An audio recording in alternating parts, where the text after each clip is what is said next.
Hello everyone, I welcome you on Saya Commerce classes.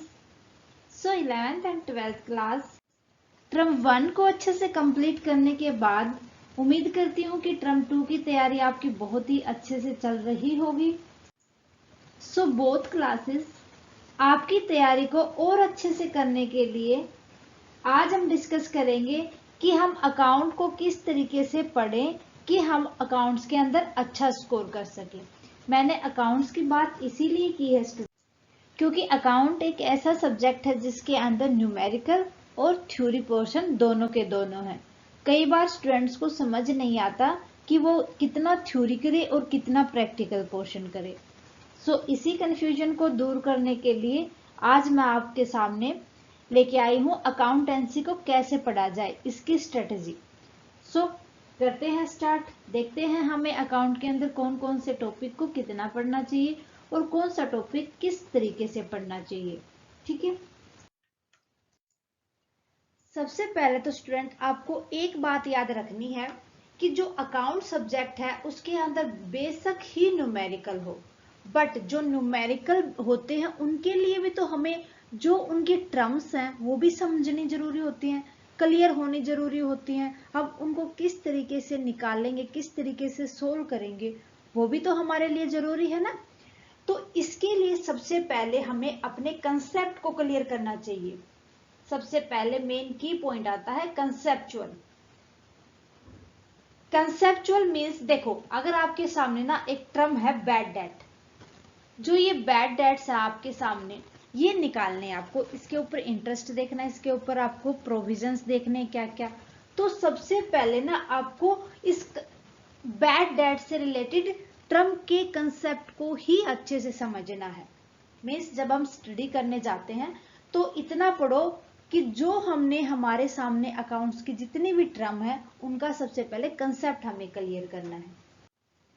उसके बाद हमारा कंसेप्ट क्लियर है, उसके ऊपर हमें न्यूमेरिकल सोल्व करने हैं। न्यूमेरिकल सोल्व करने से पहले जो आपने कंसेप्ट पढ़ा है उसकी हर एक टर्म को प्रैक्टिस करो। सो सेकंड की पॉइंट आ जाएगा हमारा प्रैक्टिस। कहते हैं ना, प्रैक्टिस मेक परफेक्ट। प्रैक्टिस करने से ही हम परफेक्ट बने। सो प्रैक्टिस करने के लिए इंक्लूड कर लेंगे हम टेस्ट सीरीज। जितना हो सके आप टेस्ट सीरीज लगाओ। स्टूडेंट देखो, मोस्टली स्टूडेंट क्या होते हैं, टेस्ट देने से डरते हैं। अरे भैया, अगर आप प्रैक्टिस नहीं करोगे टेस्ट देने की, जब आपके सामने आपका पेपर आएगा उस टाइम पर कैसे कर पाओगे। सो जितना हो सके टेस्ट सीरीज को सोल्व करो ताकि आपकी प्रैक्टिस बने। जब आप एग्जाम करने जाओ तो आपको कोई भी वो नई चीज ना लगे, ना ही आपके लिए टाइम प्रॉब्लम हो, क्योंकि आपको टाइम का पता चलता जाएगा टेस्ट सीरीज के टाइम पर।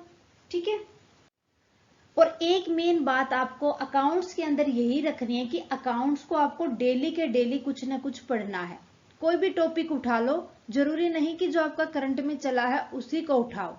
हर रोज आपको अकाउंट्स पढ़ना जरूरी है। ये नहीं कि आपने एक दो दिन के बाद जम करके पढ़ा, नहीं। और आपको वीकली रिवीजन लेनी है जितना आपने वीक में किया है।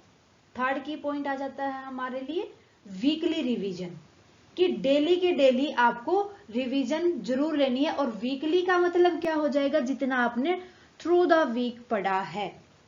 ठीक है, ये आपके लिए बहुत ही जरूरी है। और वीकली जो रिवीजन आप करोगे उसके अंदर एक पॉइंट और आपको इंक्लूड करना है, रैंडमली।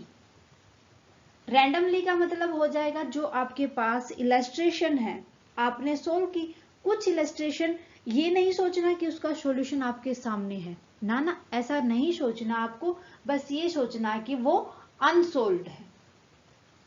ठीक है, ये मान के आपको प्रैक्टिस करनी है और हर वीक रिवीजन लेना है। ठीक है, फिर आपको अकाउंट सब्जेक्ट में एक और प्रॉब्लम आती है, कितना हम न्यूमेरिकल पोर्शन करें, कितना हम प्रैक्टिकल पोर्शन करें। देखो भाई, अगर आपने फोर्थ पॉइंट हो जाएगा, अगर आपने 2 क्वेश्चंस किए हैं ना न्यूमेरिकल के, तो उसके लिए आपको एक क्वेश्चन तो कम से कम इससे रिलेटेड आपको थ्योरी का भी पढ़ना है। ठीक है, या आपने 2 थ्योरी के क्वेश्चन किए हैं तो उसके लिए आपने एक न्यूमेरिकल जरूर पढ़ना है। ठीक है, सो आपको रेशियो रखनी है अपनी 2:1 या 1:2। ठीक है। फिर एक हमारे सामने एक चीज और आती है कि हमने अपना सिलेबस पूरा का पूरा कवर कर लिया, सारी चीजें हमारे को समझ आ गई, अब हम बोर हो जाते हैं लगातार अपने टेक्स्ट बुक को उठा के करने में। तो उस टेंशन को दूर करने के लिए हमें अपने पास रखने चाहिए सैंपल पेपर्स। सैंपल जो भी आपके पास मार्केट में अवेलेबल हो और आपको लगे कि ये सही होंगे, और टाइम टू टाइम मैं भी आपको रिकमेंड कर दूंगी कि कौन से सैंपल पेपर आपको लेने हैं और कौन से पढ़ना है। ठीक है। ये थे हमारे की फैक्टर्स जो हमें अकाउंट्स को पढ़ते टाइम पर ध्यान रखना है। सो इस तरीके से अगर हम अकाउंट सब्जेक्ट को पढ़ेंगे तो स्टूडेंट कोई भी आपका डाउट नहीं रहेगा और ना ही आपको कहीं प्रॉब्लम आएगी, क्योंकि हमें न्यूमेरिकल और थ्योरी पोर्शन को साथ लेके चलना है। ओके। सो इसके लिए एक चीज और हमें ध्यान रखनी है, अगर 2 या 3 दिन से लगातार ऐसा हुआ कि हम मान लो कि 3 डेज से हम लगातार थ्योरी ही पढ़ते आ रहे हैं, तो ऐसा करना है आपको बीच में 4th डे कोई भी न्यूमेरिकल पोर्शन उठाओ और उसको सोल्व करो। ठीक है। तो इस तरीके से हमें अपने न्यूमेरिकल को भी और थ्योरी पोर्शन को भी साथ लेते हुए स्टडी करनी है। ठीक है। सो मेरे ख्याल से सभी स्टूडेंट का ये डाउट क्लियर हो गया होगा कि किस तरीके से हम अकाउंट को तैयार करें। और कैलकुलेशन की अगर बात आए तो प्लीज जितना पॉसिबल हो सके, अगर आपको कैलकुलेशन को बढ़ाना है तो उसके लिए आपको कैलकुलेटर से दूर रहना होगा, और जितना हो सके जो आप सोल्व करके देखो। जब हम स्टार्टिंग से लगते हैं ना अकाउंट्स को करने, तो उसके लिए हमारे पास इनफ टाइम होता है, तो उस टाइम पर हम कैलकुलेशन को भी बढ़ा सकते हैं। ठीक है। सो मेरे ख्याल से आपको क्लियर हो गया होगा अकाउंट्स के अंदर क्या क्या प्रॉब्लम आती है, वो आपकी सोल्व हो गई होंगी। सो स्टूडेंट मिलते हैं नेक्स्ट क्लास में अकाउंट्स के किसी भी टॉपिक के साथ। स्टूडेंट कैसी लगी क्लास आप हमें कमेंट करके बताएं। क्लास अच्छी लगी तो प्लीज लाइक और ज्यादा से ज्यादा स्टूडेंट्स के साथ शेयर करें ताकि उनकी भी अकाउंट्स पढ़ने की प्रॉब्लम दूर हो सके। स्टूडेंट अगर आपने साया कॉमर्स क्लासेस को अभी तक सब्सक्राइब नहीं किया है तो प्लीज सब्सक्राइब कर लें और बेल आइकन को दबा लें ताकि आने वाली हर एक क्लास की नोटिफिकेशन आपको टाइम टू टाइम मिलती रहे। थैंक यू स्टूडेंट, मिलते हैं नेक्स्ट क्लास में।